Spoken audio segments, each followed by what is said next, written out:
penerima bantuan iuran Kementerian Sosial dengan Kementerian Kesehatan. Kami yang mengumpulkan data-datanya, kemudian hasil verifikasi dan validasi terakhir itu kita jadikan pedoman, kecuali yang telah dilakukan pergantian pengurus dalam satu keluarga. Betul, setelah kangen lah kalau lama nggak ketemu sama ini. Saya bersama Pak Wamen, ada Pak Andi ya, tentang perkembangan penyaluran dinamika. Belum. Terus terkait ini digitalisasi bansos juga kan? Ya, saya terima kasih atas perhatiannya. Intinya pendamping PK ini masih tetap dijaga, masih tetap Masyarakat mungkin terbiasa ya menggunakan teknologi. Nah, sambil sosial. fokus di Banyuwangi. Baru di Banyuwangi itu pun belum selesai. Ada juga KPM yang dikeluarkan dari penerima bansos ya, tadi karena ditengarai melakukan hal-hal yang tidak sesuai peruntukannya, ya, yang bisa disebut ya perbuatan yang merusak kesehatan, merusak kehidupan sosial dan atau ekonominya, seperti contohnya judol. Ya, ini perlu saya sampaikan, dapat mengajukan pemutakhiran data dan kemudian dilakukan verifikasi lapangan oleh pendamping sosial. Jadi intinya begini, jadi kemarin ada 600.000 itu lebih yang ditengarai main judol, itu sudah kita lakukan verifikasi, kita lakukan pendalaman. Ya, ada beberapa sebab, memang ada yang benar main judol, ada yang juga dimanfaatkan pihak lain, atau sengaja diberikan pihak lain untuk dimanfaatkan. Jadi itu macam-macam.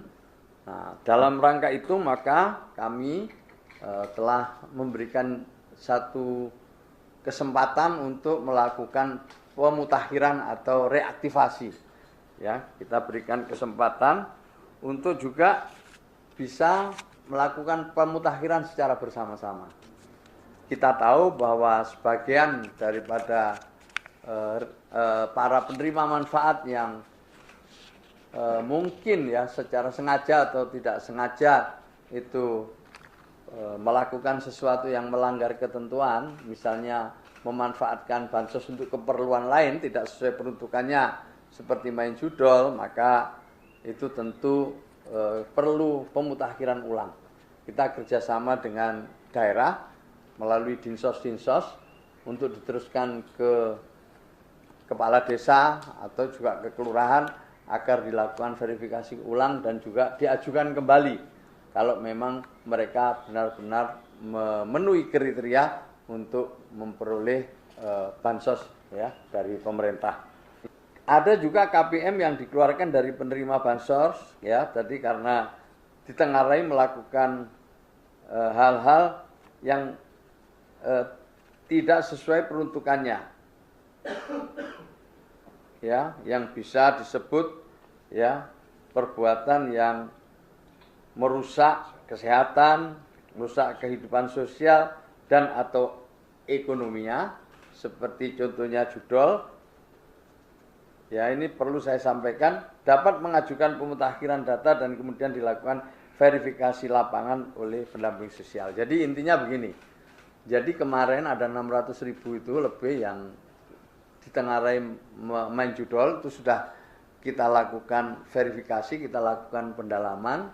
Ya, ada beberapa sebab, memang ada yang benar main judol, ada yang juga dimanfaatkan pihak lain, atau sengaja diberikan pihak lain untuk dimanfaatkan. Jadi itu macam-macam.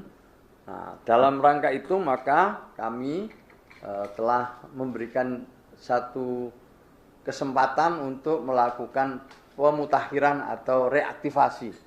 Ya, kita berikan kesempatan untuk juga bisa melakukan pemutakhiran secara bersama-sama. Kita tahu bahwa sebagian daripada para penerima manfaat yang mungkin ya secara sengaja atau tidak sengaja itu melakukan sesuatu yang melanggar ketentuan, misalnya memanfaatkan bansos untuk keperluan lain tidak sesuai peruntukannya seperti main judol, maka itu tentu perlu pemutakhiran ulang. Kita kerjasama dengan daerah melalui dinsos-dinsos untuk diteruskan ke kepala desa atau juga ke kelurahan agar dilakukan verifikasi ulang dan juga diajukan kembali kalau memang mereka benar-benar memenuhi kriteria untuk memperoleh bansos ya dari pemerintah. Terkait program digitalisasi bansos itu ya. Berjalannya atau evaluasi seperti apa, terus dari dibalik digitalisasi bansos itu apa? Mendaftar sendiri. Masyarakat bisa mendaftar sendiri, ya masyarakat bisa mendaftar. Masih gagal tadi itu. Ya masih gagal itu, yang gagal ini memang nggak ketemu. Jadi nggak ketemu. Aja ini. Tapi itu kamu yang nanya loh, nanti saya dikirain nanti aku rilis itu. Mohon maaf ya. Ya.